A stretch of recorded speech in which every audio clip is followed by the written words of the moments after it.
Hello, explorers. Today, we're stepping into two of the most mind-bending ancient mysteries ever attempted by human hands. From a 1,000-ton monument carved straight out of the earth to a forgotten people preserved perfectly beneath the desert sands. These aren't legends. They're real, physical reminders that history still hides secrets we barely understand. Stay with me till the end, because these stories reveal more than you expect. The Tarim mummies, the faces that didn't belong. Imagine standing in the middle of the Taklamakan Desert. It's one of the harshest landscapes on the planet. Endless sand stretching so far that your eyesight begins to blur. Wind slicing against your cheeks. The sun a burning white circle. And every direction looks identical. You'd swear nothing human could survive here, let alone thrive. And yet, beneath this desert of death, lying perfectly preserved for thousands of years, were bodies. Not loose skeletons, not fragile bone fragments, whole bodies, intact, beautifully preserved. Clothing, hair, eyelashes, facial expressions frozen in time. And the strangest part? They didn't look like the people expected to be here. When archaeologists first uncovered the Tarim mummies, they didn't just find remains. They found stories written in flesh, faces that had slept for millennia. And when they brushed away the sand and revealed the first scalp, the first strand of reddish hair, a silence fell over the excavation team. These people weren't Chinese. Not genetically, not physically, not culturally.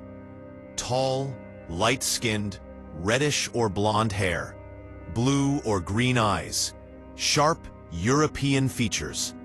In the middle of China's desert, thousands of years before we thought such people ever traveled this far east. That is the moment the Tarim Basin became one of the biggest archaeological mysteries on Earth. Picture a woman lying in a funerary basket. She is called the Beauty of Lulan. Her cheekbones are delicate, her lashes still visible, her lips slightly parted. She doesn't look dead. She looks like she could open her eyes at any moment and inhale. Her hair is auburn, her nose narrow, her face long. She looks like someone from ancient Europe, not ancient China. Her entire face was preserved by the desert air, mummified naturally because the climate is so dry that bacteria cannot survive. Thousands of years later, she looks like she's sleeping, and she shouldn't even be here. Here's a thought. How does someone like her, with features completely different from the local population, end up buried deep in a desert that isolated almost everyone? Who brought her here? Why did she travel so far? Or did her people originate here and vanish without a trace, leaving behind only mummies and silence? The more archaeologists dug, the stranger it got. Entire families buried together, perfectly preserved. Men with long noses and high cheekbones. Women wearing woven clothing with patterns that looked suspiciously similar to Celtic patterns found in Europe. Boots, hats, felted garments. Advanced textiles that ancient China didn't use at that time. These people weren't primitive nomads. They had weaving skills, dye techniques, and craftsmanship comparable to civilizations thousands of miles away. And here's something that still puzzles researchers today. The Tarim mummies were found wearing clothing made using techniques that weren't supposed to exist in China until over 1,000 years later. That's like finding a smartphone in a medieval battlefield. Something doesn't add up. Let me ask you directly, if you found a body in the desert with European features, wearing clothes made with techniques ahead of its time, what would you think? Migration? Lost tribe? Advanced civilization? Or something even stranger? A timeline error. A culture existing earlier than expected, doing things earlier than expected, disappearing earlier than expected. The Tarim Basin breaks the simple, clean narrative of human migration. It rips the map, the timeline, the models apart. One mummy stands out above them all. The Churchin man, taller than most modern men. Reddish beard braided with incredible care. A woolen coat with stripes and high-quality boots. His child, a little girl, lies nearby. Her face peaceful, her blonde hair still soft. Someone arranged her burial gently, placing her on a pillow, wrapping her in warm clothes. You can feel the love that went into her final rest. This doesn't feel like a forgotten tribe. This feels like a people with culture, with rituals, with identity. And they didn't bury their dead randomly. Their graves were organized. Wooden poles marked burial grounds. Some graves had symbolic carvings. Some girdles had intricate patterns. The dead were not abandoned. They were honored. That means these people stayed long enough to establish traditions. They weren't passing through. They were home. Now, here is something mind-bending. These mummies are dated to 2000 BC to 1800 BC, but ancient Chinese historical records didn't mention these people. No writings, no legends, no acknowledgement. It's like they lived parallel to known history, and then vanished without leaving a trace in the books. Imagine a whole culture erased, except for their remains. That means the desert protected their bodies, but not their stories. Those stories are gone. Or maybe someone intentionally omitted something from history. You decide. The more DNA testing scientists did, the deeper the mystery became. The Tarim mummies, genetically linked to early Europeans, early Siberians, and even ancient Iranians. But here's the twist. They weren't immigrants from one place. They were a mixture of ancient groups that existed even before recorded history. That means they might have been part of a prehistoric population spread across Eurasia before civilizations solidified their borders. And that idea raises even bigger questions. Were populations in ancient times more connected than we think? Were trade routes, like the Silk Road, older than textbooks claim? Did people travel long distances much earlier? Or was there a forgotten civilization that linked East and West thousands of years before official history begins? Ask yourself this: how many pieces of our past are missing? How many cultures rose and fell without ever being noticed by the chroniclers of later empires? The Tarim mummies don't just challenge migration history. They challenge the idea that the ancient world was small and isolated. They suggest that people were moving, traveling, mixing, innovating. Long before Rome, long before China's dynasties, long before Egypt's Old Kingdom. Now, imagine the first archaeologist opening a burial containing a person with tall stature, long legs, reddish hair, and wearing clothes stitched with patterns. This wasn't a simple discovery. It was a shock. It was a contradiction to everything the researchers thought they knew. And when you see shock in the eyes of scientists, you know you've hit something that doesn't fit the script. Here's the real question.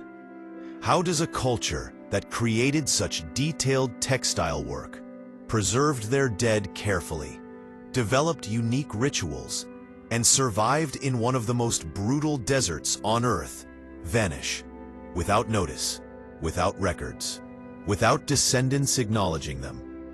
If they were nomads, they wouldn't have such advanced clothing. If they were settled, why didn't they leave structures? If they were traders, why didn't someone write about them? Everything contradicts everything else. And that's why this discovery changes not just archaeology, but the understanding of human history. One more thought. What if the desert didn't hide them accidentally? What if the desert consumed their entire world, swallowing their homes, their fields, their stories, leaving only the bodies untouched because dryness preserved them?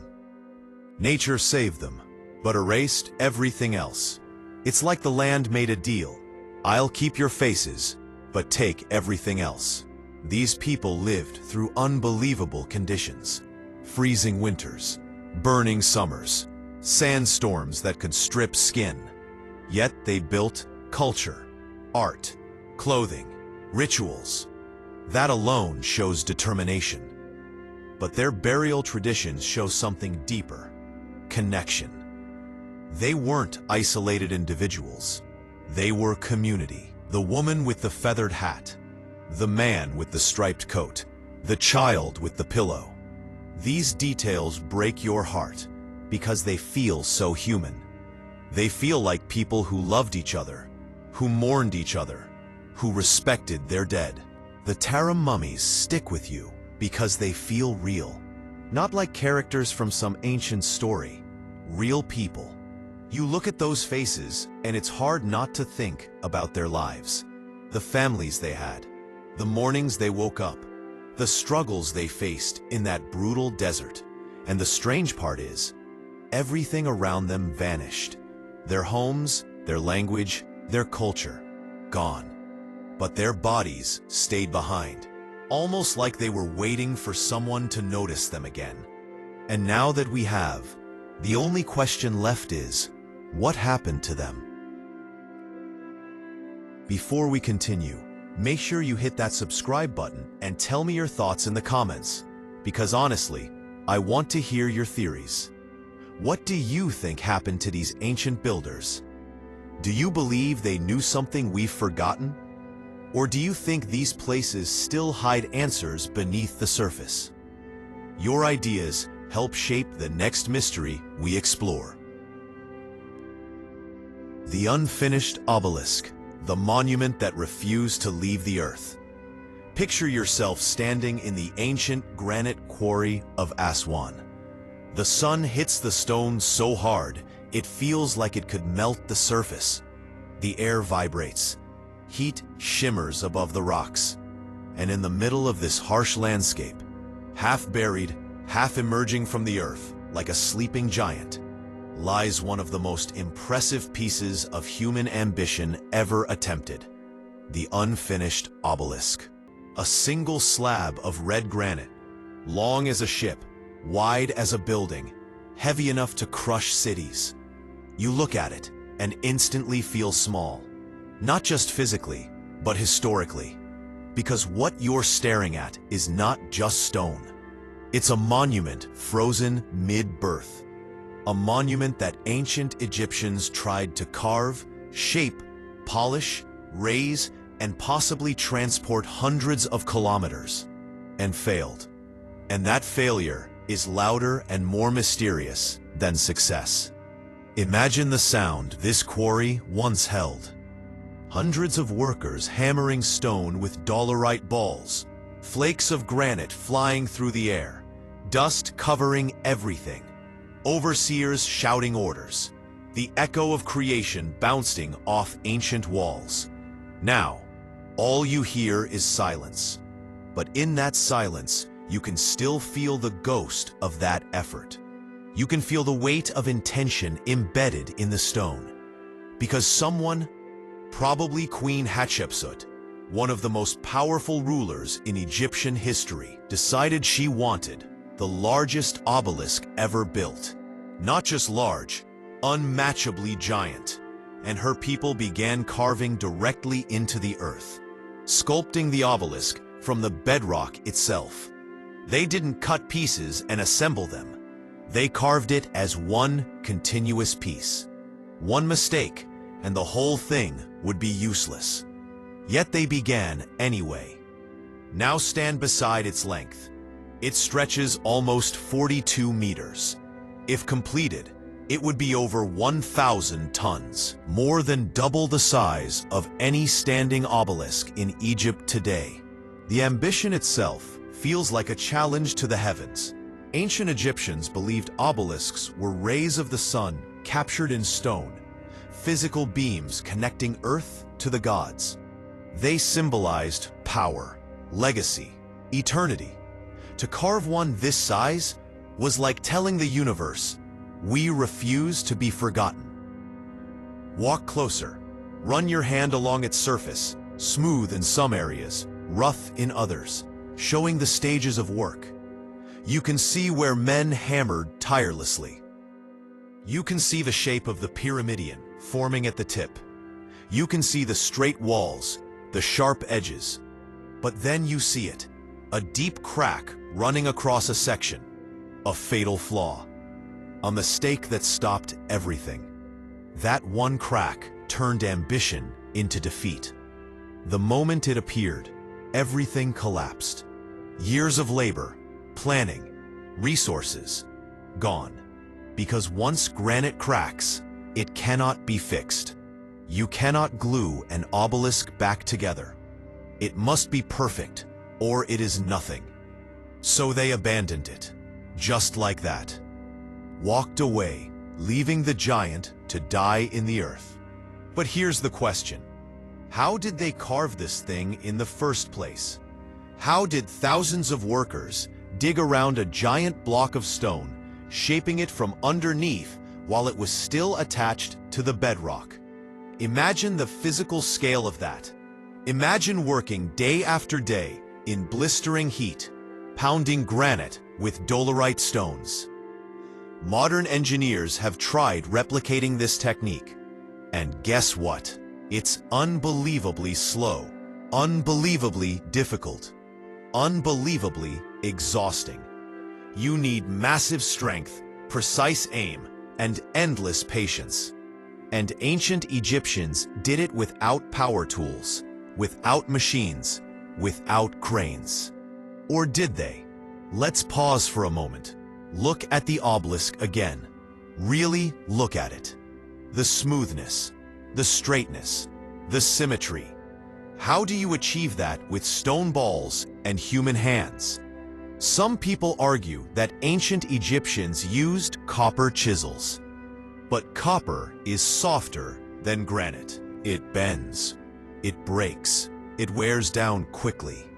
Carving granite with copper is like trying to chisel steel with your fingernails. Impossible. That's why they used dolerite, the hardest available rock in the region. But even dolerite breaks. So how many dolerite pounding stones did they need? The quarry around you is littered with them, hundreds and hundreds, piles of them. Big, black, round stones, heavy enough that you can barely lift one. Ancient workers lifted dozens of them daily. That alone is an unbelievable display of stamina. But here is where the mystery deepens. Look at the precision of the cuts. Look at the geometry. Perfect straight lines. Modern engineers have studied these surfaces and admitted something uncomfortable. Even with today's diamond-tipped tools, achieving this smoothness takes time and incredible skill. Yet these workers carved the obelisk from the top down, controlling every angle. They removed stone underneath using narrow channels carved deep into the bedrock. That requires perfect calculations. One wrong measurement and the entire obelisk could snap or become unbalanced. And still, they went for it. But why this size? Why this impossible scale? Scholars say Hatshepsut wanted to outdo every ruler before her. She wanted something so magnificent that her legacy would be eternal. But look at the monument now. Unfinished, abandoned, forgotten in the quarry. Irony at its greatest. But maybe there's more. Maybe this wasn't just ego or ambition. Maybe it was ritual. Maybe It was religious devotion. Or maybe it was something we don't understand. A tech demonstration from a civilization we undervalue.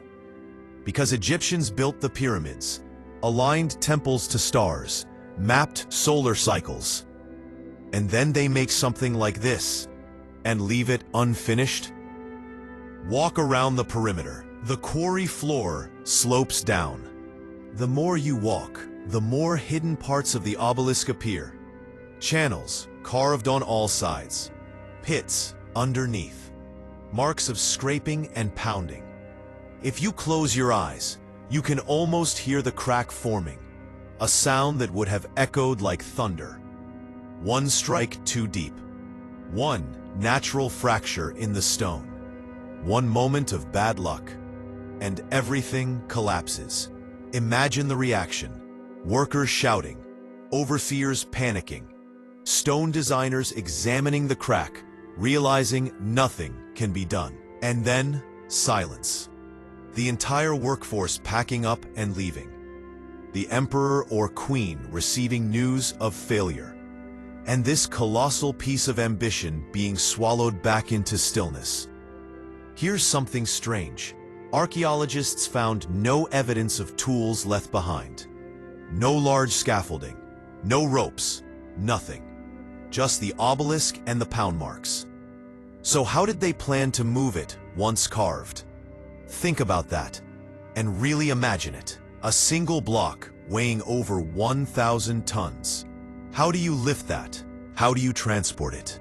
The Nile is nearby, yes, but getting the obelisk from the quarry to a barge, that alone seems impossible. The stone is too large to turn horizontally. To the ambition that drove humans to do the impossible. And maybe that's the real legacy of the unfinished obelisk. Not that it failed, but that it proves humans always reach beyond what seems reasonable. Always push beyond limits. Always challenge nature, gravity, and time. And sometimes, the attempts that don't finish tell the story even louder. And that brings us to the end of today's journey. 2 ancient works, 2 timelines, and 2 mysteries that remain unanswered even today. Now it's your turn. Which one shocked you the most? The sleeping faces beneath the desert, or the impossible monument carved in granite? Drop your thoughts in the comments, like the video, and subscribe for more deep dives. We explore again soon.